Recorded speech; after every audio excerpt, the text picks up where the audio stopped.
आपण पाहत आहात नाशिक खबर न्यूज, जनतेचे हक्काचे व्यासपीठ। अध्यक्ष महोदय, अनेक लोकांनी मला सांगितलं तू रस्त्यावर लढतोय, तू असेल तुझ्याबरोबर इतरही जे तुझे आमदार नेते असतील ते तुम्ही रस्त्यावर लढताय, उपोषण करताय, त्याच्यापेक्षा अधिवेशनामध्ये येऊन बोलायला काय हरकत आहे। अध्यक्ष महोदय, 2023 ला मी माझ्या मतदारसंघामध्ये पाण्याचं आवर्तन सोडावं असं तिथं निवेदन केलं होतं, विनंती केली होती या सरकारला, या अधिवेशनाला। आणि अध्यक्ष महोदय, त्याचं उत्तर किती वर्षानंतर आलं तर 3 वर्षानंतर 2 दिवसापूर्वी मला त्याचं उत्तर आलं।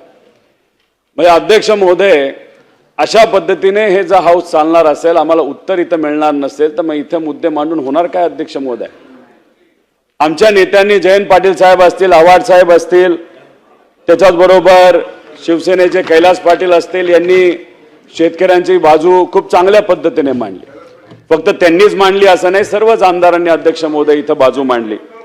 आणि त्यांनी ही कर्जमाफी कशी चुकीची, त्याच्यामध्ये काय बदल करायला पाहिजे हा प्रामाणिकपणे सांगण्याचा प्रयत्न केला। पण अध्यक्ष महोदय, कितीही प्रामाणिकपणे हे आमदार बोलले असले तरी उत्तर सुद्धा त्याच प्रामाणिक पद्धतीने येणं महत्त्वाचं आहे। अध्यक्ष महोदय, पण दुर्दैव असं थातूर मातूर उत्तर तिथं दिलं गेलं आणि मग ह्या ज्या अटी आहेत त्या तशाच्या तशा अध्यक्ष महोदय तिथं राहिल्या।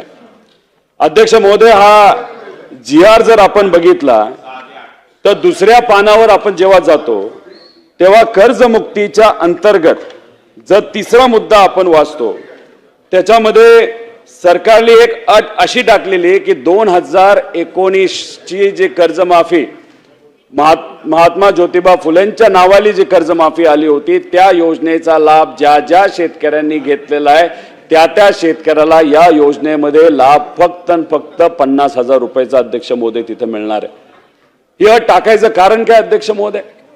तुम्हा आपल्या सगळ्यांना माहिती, गेल्या 5-6 वर्षामध्ये अतिवृष्टी झाली, कुठे कमी पाऊस पडला, सोयाबीनचे भाव वाढले नाहीत, कापसाची तशीच परिस्थिती, कांद्याची तीच परिस्थिती, खताचे भाव वाढत चाललेले, पेट्रोल डिझेल महाग झालेले, खर्च शेतकऱ्याचा वाढतोय, लाईटच्या बाबतीत तशीच परिस्थिती। आणि मग अशा परिस्थितीमध्ये अध्यक्ष महोदय, गेल्या 5 वर्षामध्ये शेतकऱ्याला कुठेही नफा झाला नाही, खर्चही निघालेला नाही, मोठ्या प्रमाणात या शेतकऱ्याचं अध्यक्ष महोदय नुकसान झाले। मग असं नुकसान जर शेतकऱ्याचं तिथं झालं असेल आणि मग 2019 ला त्यांनी त्यावेळेस जर त्या कर्जमाफीचा लाभ घेतला असेल तर या कर्जमाफीमध्ये त्या शेतकऱ्याला 2 लाखाची कर्जमाफी देण्यामधून का आपण अध्यक्ष महोदय वंचित ठेवतोय? अध्यक्ष महोदय, चांगला पिकाला भाव मिळावा याची जबाबदारी सरकारची, खताचे रेट कमी असावी ही सरकारची जबाबदारी, जर अवकाळी पाऊस आला, अतिवृष्टी झाली, त्यात जर शेतकऱ्याचं नुकसान झालं त्या शेतकऱ्याला त्यातून बाहेर काढण्याची जबाबदारी मायबाप सरकारची आहे। मग सरकार कुठेतरी त्यावेळेस कमी पडलं म्हणून आपला हा शेतकरी आज अडचणीत आलाय, मग त्या शेतकऱ्याला त्या अडचणीतून बाहेर काढण्याची जबाबदारी जर सरकारची असेल तर अध्यक्ष महोदय 2019 ची जी अट टाकली आहे तर कृपा करून या जनतेला मी विनंती करतो ती अट काढण्यात यावी। अध्यक्ष महोदय, ज्या शेतकऱ्याचं कर्ज 50,000पेक्षा जास्त आणि त्यांनी 2019 ला पण त्या योजनेचा लाभ घेतलाय, अशा शेतकऱ्याला आधी जो अतिरिक्त पैसा म्हणजे 50,000च्या पुढे त्याचं कर्ज असेल, समजा 1 लाख असेल तर आधी 50,000 भरावे लागतात आणि मग त्याला या 50,000 रुपयाचा लाभ मिळणार। 1.5 लाखाचं कर्ज घेतलं असेल आणि त्याच्या व्याज आणि पेनल्टी पकडून समजा 2 लाखावर गेला असेल तर 1.5 लाख भरावे लागणार आणि मग 50,000चा लाभ तिथं मिळणार आहे। अध्यक्ष महोदय, तुम्हा आपल्या सगळ्यांना 25-26 म्हणजे हे वर्ष जे जूनला संपलं ते आणि 26-27 म्हणजे जे वर्ष अजून संपायचे ते, म्हणजे तुम्ही शेतकऱ्याला सांगता बाबा अजून 1 वर्ष तुला थांबावं लागतंय, मग 1 वर्ष जर तू कर्जबाजारी नाही झाला, तुझं रेग्युलर जर कर्ज असेल तर मग 1 वर्षानंतर आम्ही तुम्हाला ती मदत देणार आहे।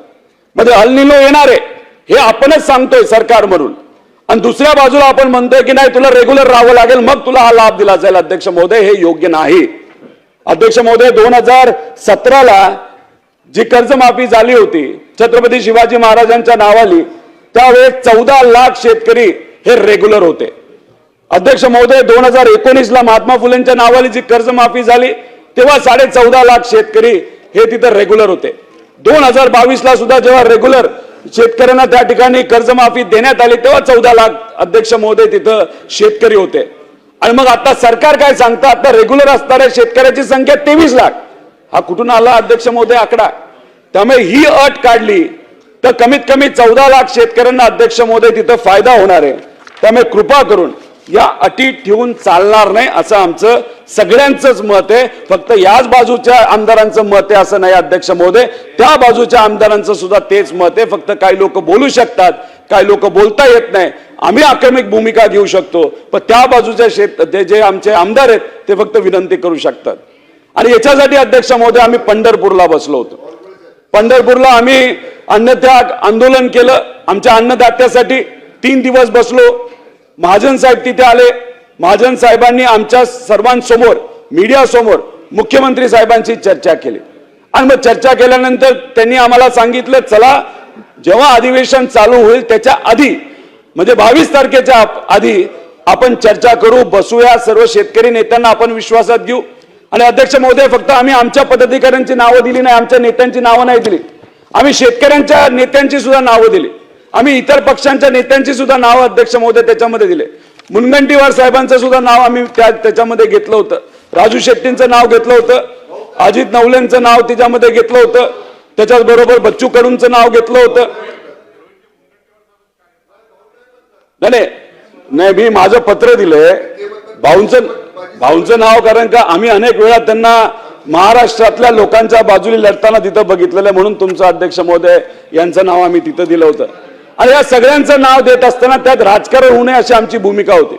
अध्यक्ष महोदय 22 जून पर्यंत आम्ही वाट बघितली, आम्हाला कुठे संदेश नाही, मेसेज नाही, काय नाही. आणि मग त्यानंतर आम्ही छत्रपती संभाजीनगरला गेलो.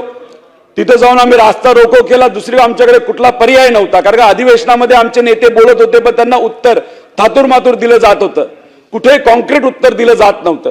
आणि मग तिथं परत एकदा महाजन साहेबांचा फोन आला. त्यांनी विनंती केली. बऱ्याच लोकांना तिथं रस्ता अडवल्यामुळे त्रास होत होता म्हणून लोकांचा विचार केला. आम्ही मान्य केलं. आम्ही मुंबईत आलो. मुख्यमंत्री साहेबांना भेटलो. मुख्यमंत्री साहेब होते, महाजन साहेब होते, इतरही सर्व आमदार होते. मुख्यमंत्री साहेबांची चर्चा होत असताना त्यांनी सांगितलं, म्हणजे त्याच्यात आकड्याची चर्चा झाली. त्यांचे वेगळे आकडे होते, आमचे वेगळे आकडे होते. मग त्यांनी सांगितलं, एक काम करा, परदेशी समिती जी आहे म्हणजे प्रवीण परदेशींच्या अध्यक्षाखाली ही समिती केली होती, ज्यांनी हा अहवाल अध्यक्ष महोदय तिथं दिला आणि याच्यावर या सरकारने कर्जमाफी दिली. मग अध्यक्ष महोदय आम्ही म्हणलो ठीक आहे, प्रवीण परदेशी साहेबांना आम्ही तिथं जाऊन भेटतो. आणि मग प्रवीण परदेशी साहेबांना आम्ही भेटलो. त्यांना पत्र दिलं की आमचे काही आमदार आपल्याला भेटू इच्छितात आणि आपण त्या बाबतीतली चर्चा करूया. आमच्याकडे जे काही पुरावे आहेत, जे आकडे आहेत, आपण ओपन चर्चा करू, मार्ग काढून सरकारने त्या बाबतीतली घोषणा या अधिवेशनामध्ये करावी. आणि मग ती विनंती केल्यानंतर अध्यक्ष महोदय हे मी पत्र आपल्याला दाखवतो. त्यांनी हे पत्र काढलं. आम्हाला सांगितलं अशा पद्धतीची बैठक 8 तारखेला आपण ठेवलेली आहे. आणि मग आम्ही तिथं गेलो. 10:30ची बैठक होती, आम्ही 10लाच गेलो. इतर अधिकारी आले पण दुर्दैव असं प्रवीण परदेशी साहेब तिथं नाही आले, त्यांना काहीतरी महत्वाचं काम निघालं.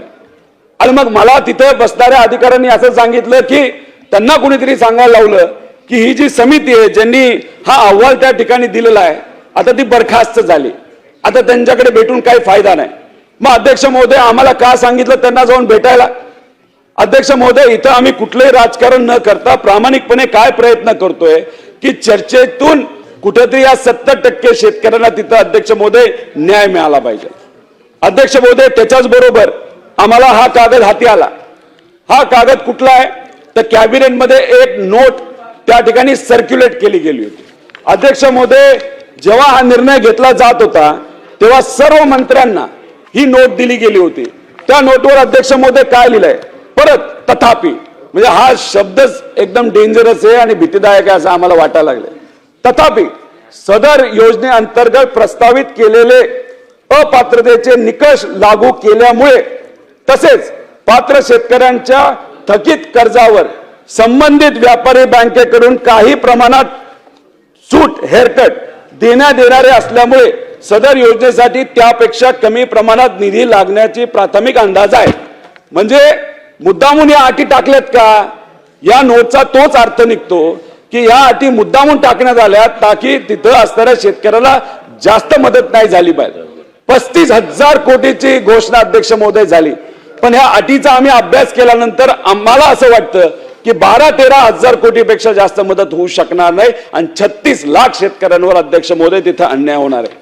त्यामुळे परत एकदा अधिवेशन संपायच्या आधी आम्ही सरकारला विनंती करतो की क्रेडिट तुम्ही घ्या, पण या अटी कृपा करून तुम्ही काढा, नाहीतर येत्या काळामध्ये शेतकऱ्यांच्या खात्यामध्ये जेव्हा तिथं आकडे जातील, जेव्हा तिथं बँकेकडनं आकडे जाहीर होतील, तेव्हा मात्र शेतकरी अध्यक्ष महोदय तिथं शांत बसणार नाही.